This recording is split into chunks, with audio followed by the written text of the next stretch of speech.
chegou a hora da nossa reportagem especial. Há 30 anos, objetos voadores não identificados foram perseguidos por aviões caça da Força Aérea Brasileira nas áreas de São Paulo e do Rio de Janeiro. Você vai conhecer agora gravações inéditas desse episódio, que ficou conhecido como a Noite Oficial dos OVNIs. Foi assim que o Fantástico deu a notícia.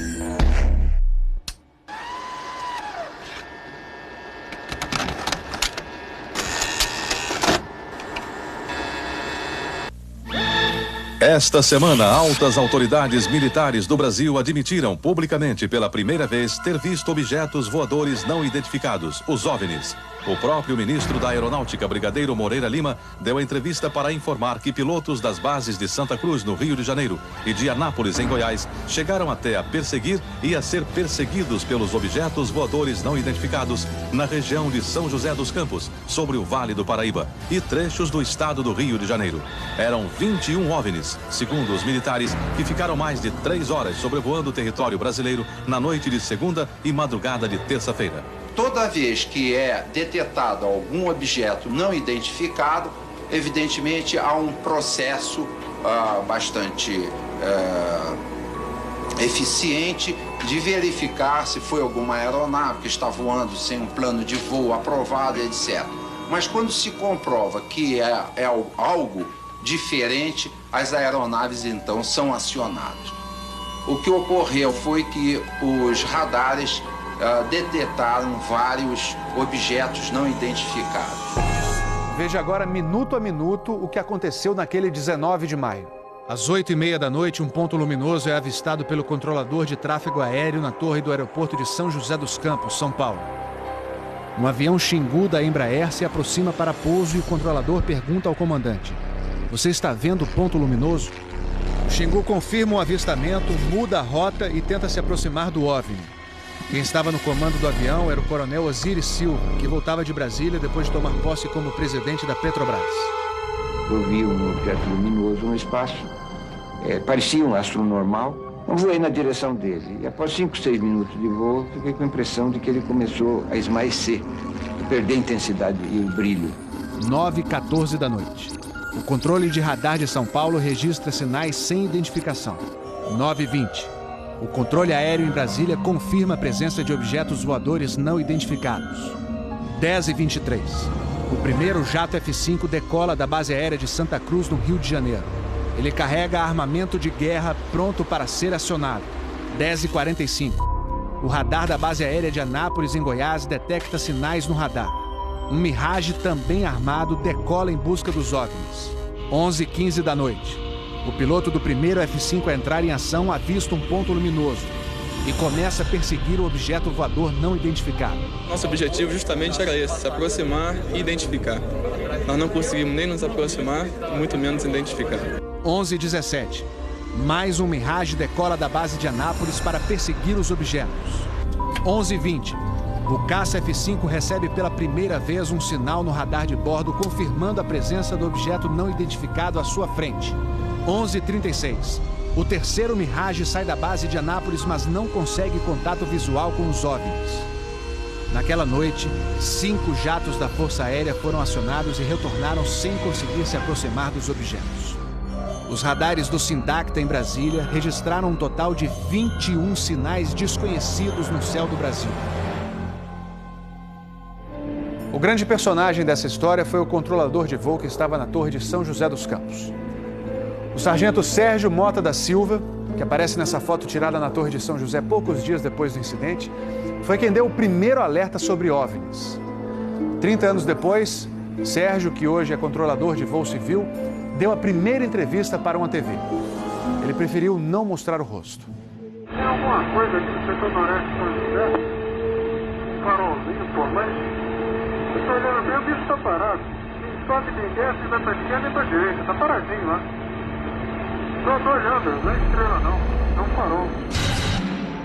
A olho nu parecia um avião. Quando coloquei no binóculo para observar, é que eu vi que ele era extremamente cintilante e multicolorido. Tinha vermelho, azul, branco, lilás, um monte de cores, com uma certa predominância do laranja, mas ele era muito bonito. O controlador pediu ao avião Xingu para tentar avistar o objeto. Eu expliquei a ele onde estava o objeto, pedi a ele que se ele tivesse avistamento, ele me informasse. Permanece com ele à vista? Aqui, a ponta vista. Esse bem visível, poderia descrevê-lo? É uma estrela grande. Estrela grande e bem vermelha. Entendido, grande e bem vermelha. Controle em São Paulo será alertado. O controlador em São José dos Campos avisa ao controle São Paulo que o Xingu está perseguindo o OVNI. Positivo. Ele está perseguindo o troço. Está perseguindo o troço? Tá indo atrás. Sério, tá indo. Controle. Tá vendo? Próximo de São Paulo, já da região do radar, esse objeto simplesmente desapareceu do radar. O Xingu também perdeu contato visual com ele. O avião Xingu abandonou a perseguição e pousou em São José dos Campos. Pouco depois, o controlador da Torre de São José alertou o controle São Paulo. Outros OVNIs estavam aparecendo no céu. Estou vendo 3 agora. São 3 luzes. Mas parecem estrelas. Mas o radar não pega estrelas. O que é isso? Você observa alguma mudança de cor, alguma coisa? Pode ser. Vai movimento, né? Rapaz, eu não sei. Pra mim, olha, aqui tá parecendo uma estrela. Mas só que muda de cor bonita, rapaz. Tá vermelho, amarelo, azul, branco. Tá dando um monte de coisa. Pô, tão barato isso aqui. Deve ter uns cracks por aqui já pelas contas que eu tô fazendo aqui. Ainda bem que vocês estão vendo também. Senão eu ia pensar que eu tô ficando doido. Pô, rapaz, tô arrepiado, meu irmão. Só 2 pontos brancos afastados mais baixos. Estão entrando no alinhamento da pista, além da cidade. Tem 2 altos aqui no alinhamento da pista e tem mais uns 2 ou 3 embaixo, todo baixo agora. Continuam se movimentando. Coisa linda, meu irmão. Pô, tá ficando bom esse negócio, viu? Tá ficando bom.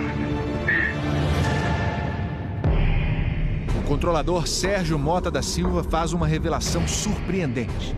Ele tentou fazer contato com os OVNIs usando as luzes de balizamento da pista de pouso. Se eu aumentava o brilho do balizamento das luzes do balizamento, aliás, eles se afastavam.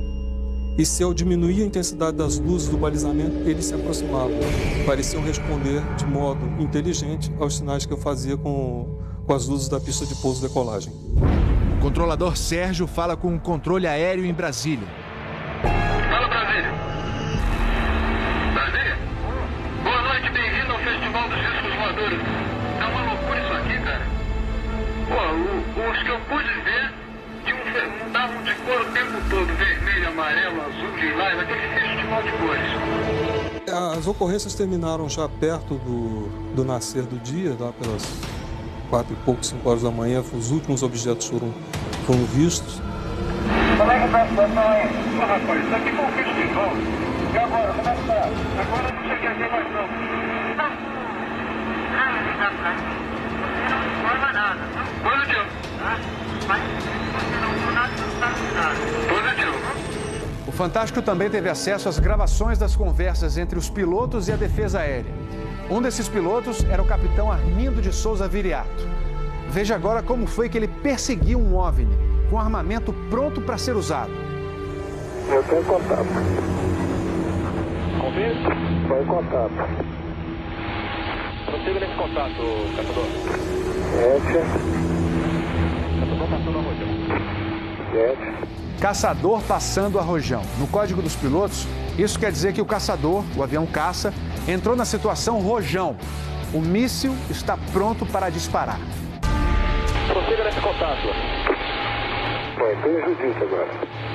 7. Judite significa que o alvo está no radar. Ou seja, o piloto pode atirar se for autorizado pela defesa aérea. Mas neste momento, o alvo se afasta em alta velocidade. Está aumentando. Aumentando a distância, confirma. Afirmativo. A distância está aumentando de novo aqui. 7. Aumentando rápido, né? Comportamento muito estranho, ok? O capitão Viriato falou sobre a incrível velocidade dos OVNIs numa entrevista ao Fantástico. Essa aceleração, o radar de Brasília chegou a pegar na época de defesa aérea, deu aproximadamente Mach 15. Isso aí daria em torno de 15 mil km por hora. 15.000 quilômetros por hora é uma velocidade muito acima dos jatos mais rápidos do mundo, que chegam no máximo a 4.000 quilômetros por hora. Um documento confidencial do Comando de Defesa Aérea de junho de 1986 concluiu: os objetos produziram ecos nos radares do sistema de defesa e também nos jatos que perseguiram os OVNIs. Houve contato visual dos pilotos. Os objetos atingiram velocidades supersônicas e mostraram capacidade de acelerar e desacelerar de modo brusco.